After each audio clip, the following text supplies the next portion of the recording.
Вот такие вот в природе настоящие, как будто бы созданные для них. А на этой стороне, тут в каждом водоеме уже отдыхают. Большие такие отдыхающие. Здесь вот плывут. О, видишь, он подает знак, и все плывут на кормежку. Даже те, которые здесь лежали на песочке, собираются. Идем. Иди. И все подплывают. Их там будут кормить с мостика. Людей много собралось. Всем очень интересно посмотреть. Вот тот самый, который нам вчера показывал.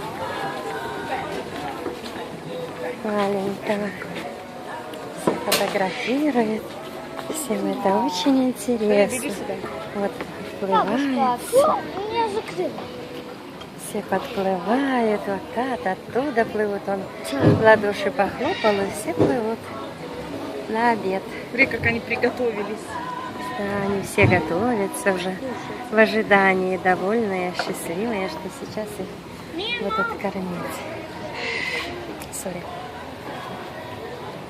Так вот.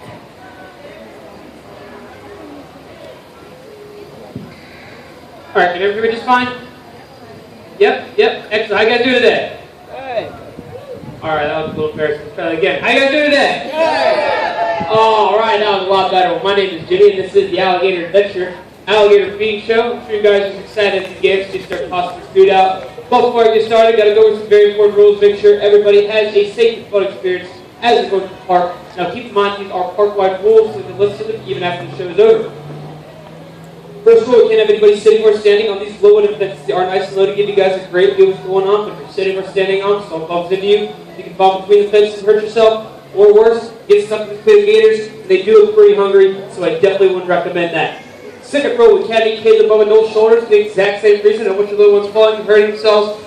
Or worse, getting stuck with this pit of gators. Kids are not a part of their menu. I would very much like to keep it that way, so you cannot have kids above your shoulders. It looks like everybody's listening to that rule. Okay, thank you guys so much for that. But just keep that in mind as you guys go to the park, because like I said, I don't want anybody getting hurt today. So since everybody's listening to this rules, okay, I can go ahead and get started. Now the hungry animals you see in front of you are American alligators. They're located as far north as North Carolina, as far south as the Florida Everglades, and as far west as eastern Texas. And they play a very important role there as apex predators. Their job in the ecosystem is to make sure all the other animal populations are well managed, well maintained. They don't explode and start causing trouble to the ecosystem. Now to do this, these guys have an incredible set of teeth. They have one of the strongest bites in the animal kingdom. When these guys reach adult size, they'll have a bite force of about 2,000 pounds per square inch. Now to put that in perspective, we grip is about 20 pounds per square inch. We bite is about 100 pounds per square inch. So their bite force is easily 20 times that of ours. Now the reason why they have such a strong bite force is because these guys go for a fairly long period of time, sometimes months at a time, without seeing a single bite of food. So they need to make sure that when they get the opportunity to grab food, it's not going to escape their jaws, not going to waste all that effort, all that energy, just to have that prey escape. So just build that powerful bite force as well as a set of about 80 sharp cone-shaped teeth inside that mouth to make sure that whatever they latch onto, the only direction side they're going is down their throat. Now these teeth are replaced constantly for the alligator's lifetime. These guys go through about 3,000 teeth during their lifespan, which is about, I'd say, about 80 years in captivity, usually around 40 to 50 years in the wild. Now the best way I can describe how these teeth are replaced, you guys ever see a stack of traffic cones, party hats, solo cups, they're stacked up beside each other. It's the same deal with this guy's teeth. If you pull any one of those teeth out, there's going to be a swollen there, ready to do his job. This ensures there's no gap in the alligator's jaws that prey can escape from.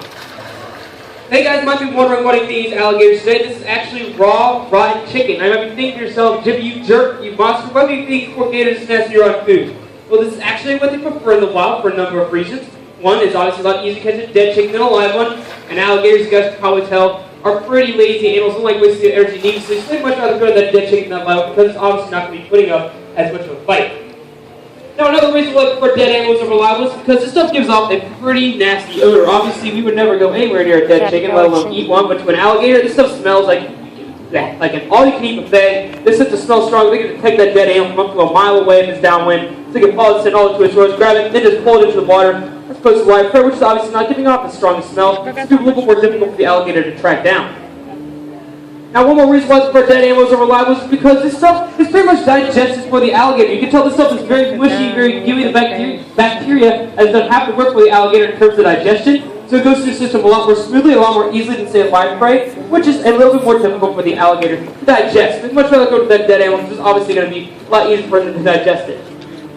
Now that you go after live prey when it's available, how are they not going to chase it down like a lion or a tiger or cheetah? Instead, they're going to sit and wait for that prey to come to them. These guys are ambush hunters. So what they're going to do is they're going to sit by the water's edge, make themselves look like a rock or a log sticking out of the water. Once that animal gets too close and makes a mistake, the alligator's going to launch itself out of the water using that powerful tail fin. That tail is strong to accelerate even a full-grown adult alligator from 0 to 20 miles per hour with just a single flick. So they're going to launch itself out of the water, grab that animal with those powerful jaws, pull it in, and hold it down there in the water until that animal drowns.